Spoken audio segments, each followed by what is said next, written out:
প্রিয় ছাত্রছাত্রীরা, আন্তর্জাতিক সম্পর্ক এই অধ্যায় থেকে আজকে যে প্রশ্নটা নিয়ে আলোচনা করব তা হলো, আন্তর্জাতিক সম্পর্ক বলতে কী বোঝো? আন্তর্জাতিক সম্পর্কের বিকাশের ধারা আলোচনা করো। আন্তর্জাতিক সম্পর্ক একটি প্রাচীন ধারণা। চীনের দার্শনিক মেনসিয়াস, ভারতের কৌটিল্য, ইতালির দার্শনিক মিকিয়াভেলি রচনায় আন্তর্জাতিক সম্পর্কের উল্লেখ পাওয়া যায়। প্রথম বিশ্বযুদ্ধের পরে আন্তর্জাতিক সম্পর্কের পর্যালোচনা শুরু হয় এবং দ্বিতীয় বিশ্বযুদ্ধের পর আন্তর্জাতিক সম্পর্ক একটি স্বতন্ত্র পাঠ্য বিষয় হিসাবে প্রতিষ্ঠা পায়। এই সময় থেকেই আন্তর্জাতিক সম্পর্কের তত্ত্বগত আলোচনা শুরু হয়। আন্তর্জাতিক সম্পর্কের অর্থ বা সংজ্ঞা: সমাজবদ্ধ মানুষ একজন অন্যজনের কাছ থেকে পৃথক হয়ে বিচ্ছিন্নভাবে কখনো বাঁচতে পারে না। নিজেদের প্রয়োজনেই তারা পরস্পরের মধ্যে সম্পর্ক গড়ে তোলে। ঠিক একই রকমভাবে পৃথিবীতে বা আন্তর্জাতিক ক্ষেত্রে রাষ্ট্রগুলো নিজেদের প্রয়োজনে পরস্পরের মধ্যে সম্পর্ক গড়ে তোলে। আধুনিক পৃথিবীতে রাষ্ট্রগুলো পরস্পর থেকে বিচ্ছিন্ন হয়ে কখনো টিকে থাকতে পারে না। নিজেদের অস্তিত্বের প্রয়োজনেই রাষ্ট্রগুলিকে পরস্পরের কাছাকাছি আসতে হয়, নিজেদের মধ্যে সম্পর্ক গড়ে তুলতে হয়।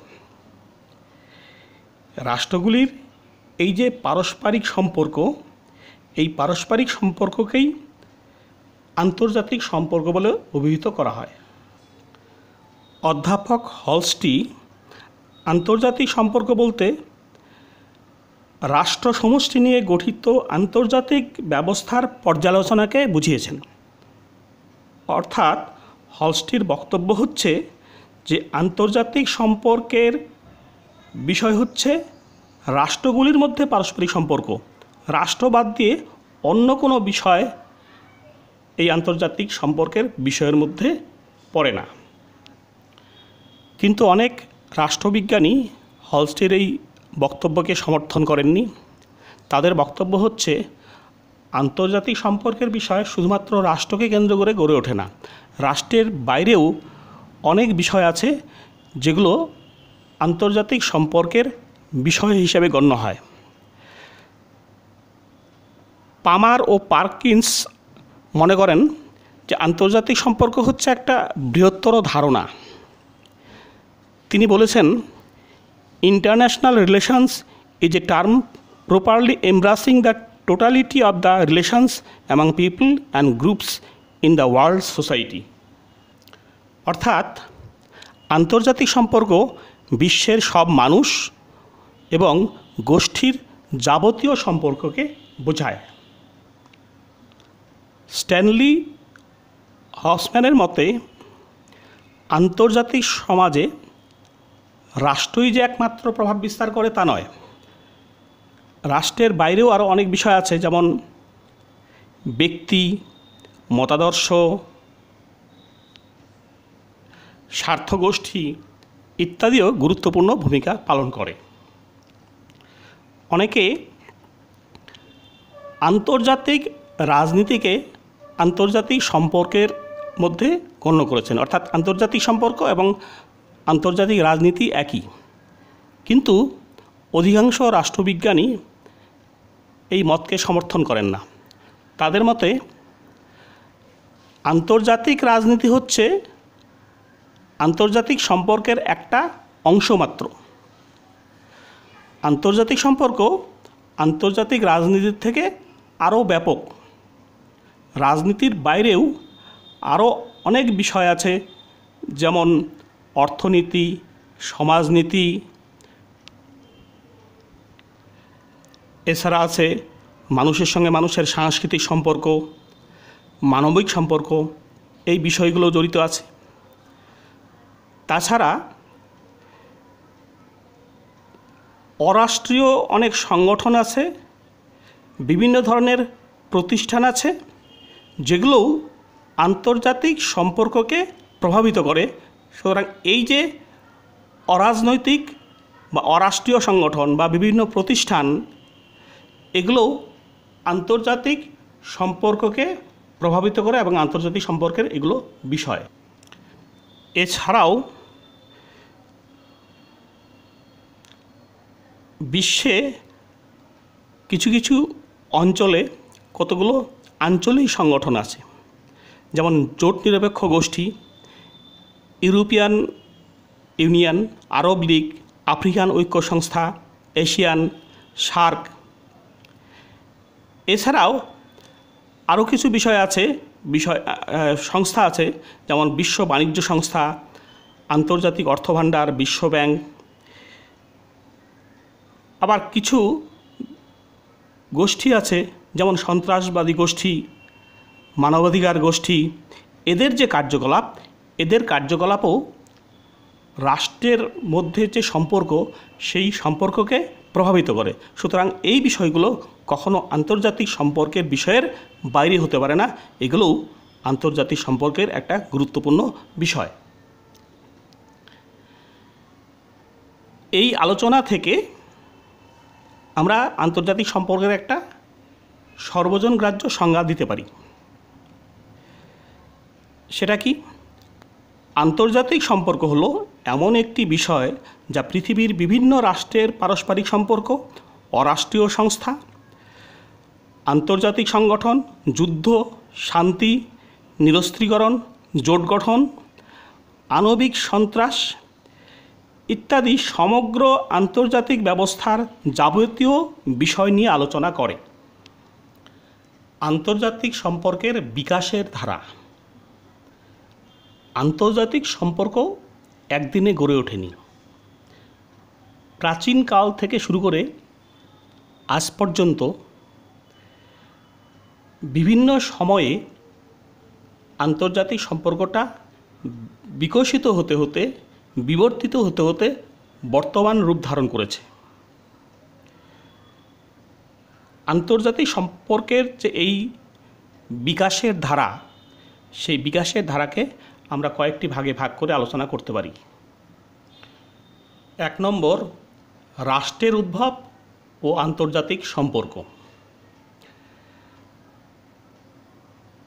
আধুনিক রাষ্ট্রের উদ্ভবের পরের থেকেই আন্তর্জাতিক সম্পর্ক বিষয়ক আলোচনার সূত্রপাত হয়।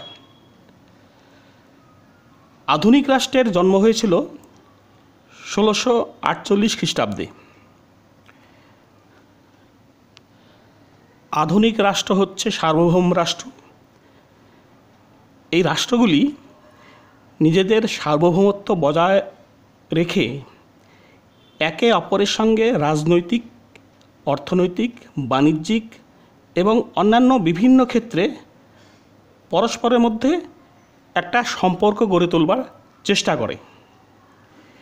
এই যে পারস্পরিক সম্পর্ক গড়ে তোলার যে প্রচেষ্টা, এই প্রচেষ্টা থেকেই আন্তর্জাতিক সম্পর্কের উদ্ভব হয় এবং এই সময়টাকে আন্তর্জাতিক সম্পর্কের আদিকাল হিসাবে চিহ্নিত করা হয়। 2 নম্বর, শিল্প বিপ্লব ও আন্তর্জাতিক সম্পর্ক। ইংল্যান্ডে শিল্প বিপ্লব শুরু হয়েছিল অষ্টাদশ শতাব্দীতে। এই শিল্প বিপ্লবের ফলে একটা রাষ্ট্রের সঙ্গে অন্যান্য যে রাষ্ট্রের যোগাযোগ ব্যবস্থাটা উন্নতি হয়। এই যোগাযোগ ব্যবস্থার উন্নতির ফলে রাষ্ট্রগুলির মধ্যে পারস্পরিক সম্পর্ক আরও গভীরতর হয়। রাষ্ট্রগুলি নিজেদের মধ্যে দূরত্ব কমিয়ে আরও কাছাকাছি আসার চেষ্টা করে। ফলে হয় কি, রাষ্ট্রগুলির মধ্যে পারস্পরিক যে সম্পর্ক আদান প্রদান, সেটা আরও নিবিড় হয়। ফলে এই শিল্প বিপ্লব আন্তর্জাতিক সম্পর্ককে আরও সম্প্রসারিত করে। 3 নম্বর, প্রথম বিশ্বযুদ্ধ ও আন্তর্জাতিক সম্পর্ক। প্রথম বিশ্বযুদ্ধ চলাকালীন এবং তার পরেও যাতে বিশ্বে শান্তি প্রতিষ্ঠা পায় এবং রাষ্ট্রগুলোর মধ্যে আবার কোনো যুদ্ধ সংগঠিত না হয়, তার জন্য ভাবনা চিন্তা শুরু হয়। রাষ্ট্রগুলো নিজেদের মধ্যে পর্যালোচনা করে, চিন্তা ভাবনা করে। যুদ্ধের পর মার্কিন যুক্তরাষ্ট্রের সেই সময়কার রাষ্ট্রপতি উড্রো উইলসন এই যুদ্ধ বন্ধ করার জন্য এবং পৃথিবীতে শান্তি প্রতিষ্ঠার জন্য 14 দফা প্রস্তাব পেশ করেন। তার মধ্যে আছে গোপন কূটনৈতিক যে সম্পর্ক সেটার অবসান, অর্থাৎ কূটনৈতিক সম্পর্ক কখনো গোপনীয় থাকবে না। যে উপনিবেশগুলো আছে সেই উপনিবেশগুলোর স্বাধীনতা দেওয়ার কথা বলা হয় এবং রাষ্ট্রগুলি নিয়ে একটা আন্তর্জাতিক সংগঠন গড়ে তোলবার কথা বলা হয় প্রস্তাবে, যে সংগঠন বিশ্বব্যাপী শান্তি প্রতিষ্ঠার জন্য উদ্যোগী হবে। এর থেকেই 1920 সালে জন্ম নেয় হচ্ছে জাতিসংঘ নামে আন্তর্জাতিক সংগঠন। এই জাতিসংঘ বিশ্বব্যাপী শান্তি প্রতিষ্ঠার জন্য এবং যুদ্ধের সম্ভাবনাকে কমিয়ে আনার জন্য বিভিন্ন রাষ্ট্রের মধ্যে পারস্পরিক যোগাযোগ রক্ষা করার জন্য সচেষ্ট হয়। ফলে এই জাতিসংঘের ভূমিকাকে কেন্দ্র করে বিভিন্ন রাষ্ট্রের মধ্যে যে সম্পর্ক, সেই সম্পর্ক আবার একটা নতুন মাত্রা পায় এবং এই সময় থেকে বিভিন্ন বিশ্ববিদ্যালয়ে এই আন্তর্জাতিক সম্পর্কটা একটা সাবজেক্ট বা বিষয় হিসাবে গ্রহণ করা হয়। 4 নম্বর, দ্বিতীয় বিশ্বযুদ্ধ ও আন্তর্জাতিক সম্পর্ক। প্রথম বিশ্বযুদ্ধের পর জাতিসংঘ অনেক চেষ্টা করেও যুদ্ধ বন্ধ করতে পারেনি, যার জন্য দ্বিতীয় বিশ্বযুদ্ধ সংগঠিত হয়েছে। ফলে বিভিন্ন রাষ্ট্র উপলব্ধি করে যে জাতিসংঘ ব্যর্থতায় পর্যবসিত হয়েছে। ফলে বিভিন্ন রাষ্ট্র আবার একটা নতুন সংগঠন গড়ে তোলে, যার নাম হচ্ছে সম্মিলিত জাতিপুঞ্জ। ঠিক এই সময়ে পুঁজিবাদী রাষ্ট্রগুলো মার্কিন যুক্তরাষ্ট্রের নেতৃত্বে জোটবদ্ধ হয়, আবার সমাজতান্ত্রিক রাষ্ট্রগুলো সোভিয়েত রাশিয়ার নেতৃত্বে জোটবদ্ধ হয়। এই দুটি জোট কি করে, পরস্পরের মধ্যে ক্ষমতা প্রদর্শন করবার চেষ্টা করে, মতাদর্শ প্রতিষ্ঠা করবার চেষ্টা করে অন্যের উপর, এবং এর থেকে দুটো রাষ্ট্রের মধ্যে রেষারেষির জন্ম হয়। এই রেষারেষিটাকে বলা হয় হচ্ছে ঠান্ডা লড়াই। এই ঠান্ডা লড়াই হচ্ছে আসলে যুদ্ধও নয়, শান্তিও নয়।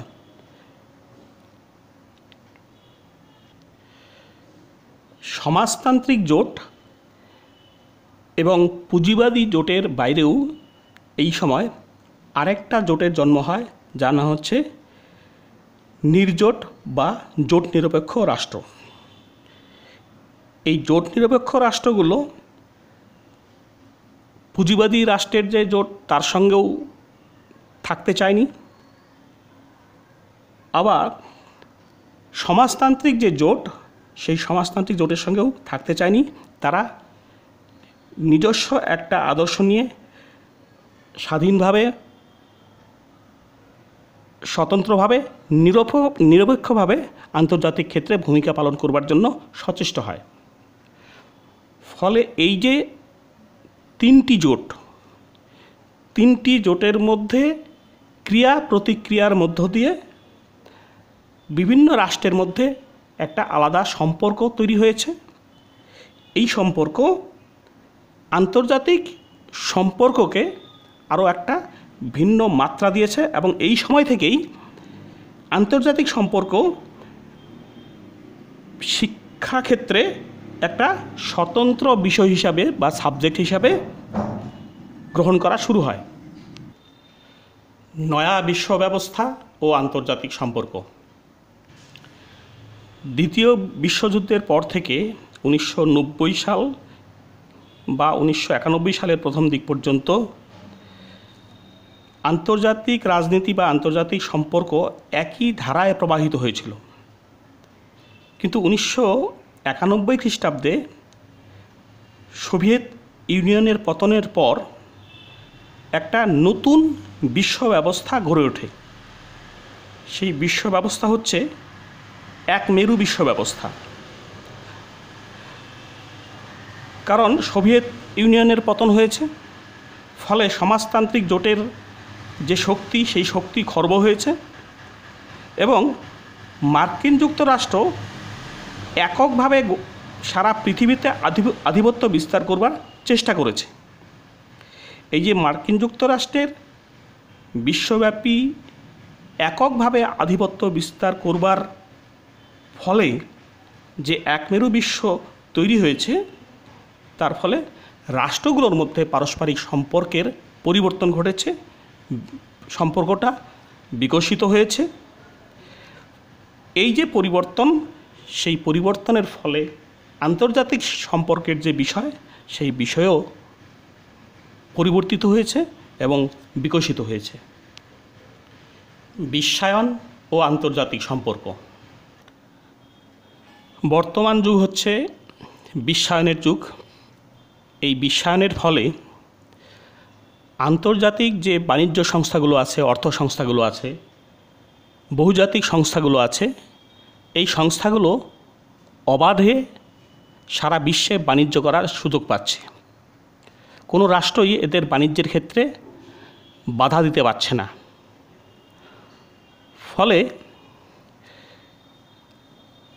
আন্তর্জাতিক ক্ষেত্রে যে অর্থ সংস্থাগুলো আছে, বহুজাতিক সংস্থাগুলো আছে, সেগুলো অন্যান্য রাষ্ট্রে বাণিজ্য বিস্তার করে সেখান থেকে মুনাফা লোটার জন্য উদ্যোগ গ্রহণ করেছে। উন্নয়নশীল দেশগুলো এবং অনুন্নত দেশগুলো এই বহুজাতিক সংস্থাগুলোকে নিজেদের দেশে ঢোকার অনুমতি দিতে বাধ্য হয়েছে। কারণ তারা যদি ঢুকতে না দেয়, তাহলে এই আন্তর্জাতিক যে অর্থভাণ্ডার বা অন্যান্য যে অর্থনৈতিক সংস্থাগুলো আছে, সেই সংস্থাগুলো এই তৃতীয় বিশ্বের দেশগুলো, উন্নয়নশীল দেশগুলোকে আর্থিক সাহায্য দেবে না। এই আর্থিক সাহায্য পাওয়ার জন্য বিশ্ব বাণিজ্য সংস্থাগুলোকে, বহুজাতিক সংস্থাগুলোকে নিজেদের দেশে ঢুকতে দিয়েছে। এইভাবে বিশ্বায়নের ফলে উন্নত দেশগুলো আরও ধনী হয়েছে এবং অনুন্নত বা উন্নয়নশীল দেশগুলো আরও উন্নতির ক্ষেত্রে আরও অসুবিধা তৈরি হয়েছে, আরও অনুন্নত হয়েছে। এই যে বিশ্বায়ন এবং তার প্রভাবে সারা বিশ্বব্যাপী অর্থনৈতিক ব্যবস্থার একটা পরিবর্তন হয়েছে। এই অর্থনৈতিক ব্যবস্থা আন্তর্জাতিক সম্পর্ককে আরও নতুন মাত্রা দিয়েছে। এই বিষয়গুলোও আন্তর্জাতিক সম্পর্ককে স্পর্শ করেছে। আন্তর্জাতিক সম্পর্ক এই বিষয়গুলোকে বাদ দিয়ে কখনো চলতে পারে না। জাতিরাষ্ট্রের উদ্ভব থেকে শুরু করে বর্তমান বিশ্বায়নের যুগ পর্যন্ত আন্তর্জাতিক ক্ষেত্রে যে বিভিন্ন ঘটনাবলী, সেই ঘটনাবলীর জন্য আন্তর্জাতিক সম্পর্কও বিকশিত হতে হতে বর্তমান অবস্থায় এসে দাঁড়িয়েছে। কিন্তু বিশ্বব্যাপী যে ঘটনা প্রবাহ, সেগুলো থমকে থাকে না, এগুলো প্রবাহমান ঘটনা। ফলে এই ঘটনাবলী যেমন চলমান, ঠিক তেমনি আন্তর্জাতিক সম্পর্কটাও চলমান একটা প্রক্রিয়া। এই বিবর্তন যেমন অনেক দিন আগের থেকে শুরু হয়েছে, এখনও আছে এবং আগামী দিনেও থাকবে। ধন্যবাদ।